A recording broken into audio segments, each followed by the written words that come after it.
Greetings from the Master Sharpening Stone. My name is Chilan, and today I'm going to show you some of my favorite neck and shoulder exercises.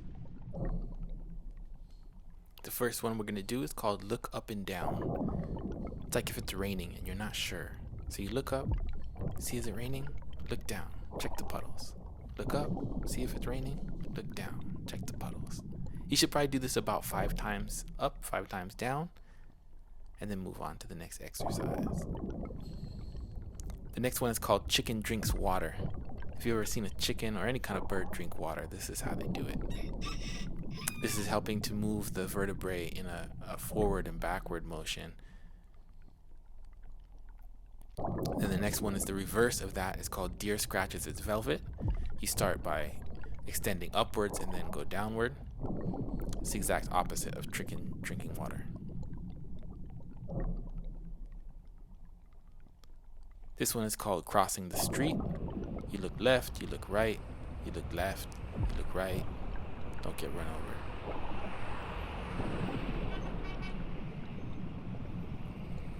Most of these exercises you do 5 to 10 times to each side, whatever feels good. This one is Dr. Spock. First you pinch the upper trapezius and then you stretch in the opposite direction. Doesn't look like much, but you can feel a pretty good stretch when you do this.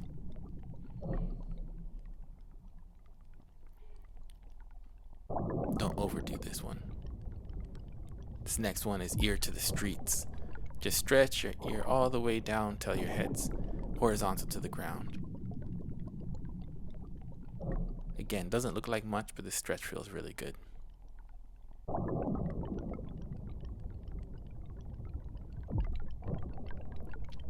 This is turtle takes a look around. If you've ever seen a turtle poke its head out of a shell, this is kind of how it pops out, looks around, see if it's safe. Try not to tilt your head. Try and keep your head vertical to the ground when you do this. And don't go all the way around in a circle. You start at the center, go out, come back to the center. Go out, come back to the center. This one is my favorite, reaching for the remote control. The important thing about this one is that you stretch your fingers like you're trying to reach something that you just barely can't reach. Stretch the tips of your fingers. You should feel the stretch from your neck all the way down to your fingertips. Slowly making larger circles as you go. In there somewhere you might find places that are very uncomfortable. Those are the places you want to hang out and just breathe for a little bit and let that stretch just sink in.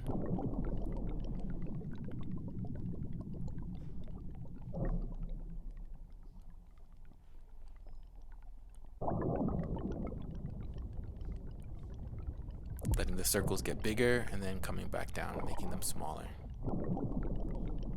I'm not really counting most of these, but 5 to 10 times is about what I do. If you hang your head forward and push your arm forward, or hang your head back and push your arm back, you will feel the stretch in slightly different areas. So you can play with where you put your circles depending on where you have the tension in your neck and shoulder. This is swimming shoulders. If you have a lot of crepitus, you might hear a lot of pops and clicks when you do this one. This is working down into the shoulder blades as well. Pay attention to how my hands are moving, getting the full stretch, not just in my shoulders, but I'm engaging all of my arms. This is reverse swimming shoulder.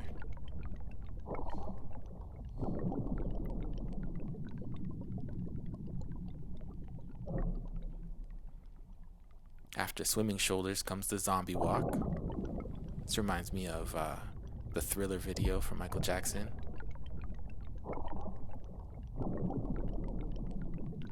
And then the reverse zombie walk, or Neo from Matrix, when the bullets are coming at him and he's just dodging them.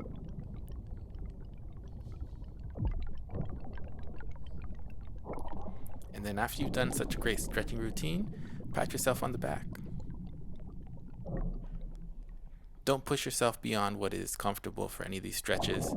I'm pretty flexible, so my hands actually can touch in the back, but a lot of people can't do that. Don't try and overdo it. This one here is called Monday through Friday. And you can start off, you see all the stress built up in my shoulders and face, and then I drop down and relax, let my shoulders drop. balling up my fists and then relaxing my fists as well. And then shake it out. Here's another view so you can see what's going on in my legs. When I'm doing that, I'm coming up on my toes and then dropping down onto my heels. You see that my knees are bent, not locked out, because if your knees are locked out, it's not good for your knees.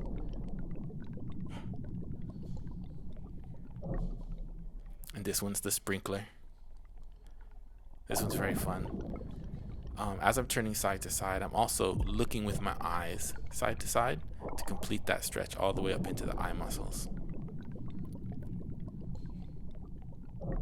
You can see this one from a different angle as well. See how my heels come up off the ground? That's very important. If your feet are locked to the ground, it puts a lot of stress on your knees. So you have to make sure your heels are able to come off the ground.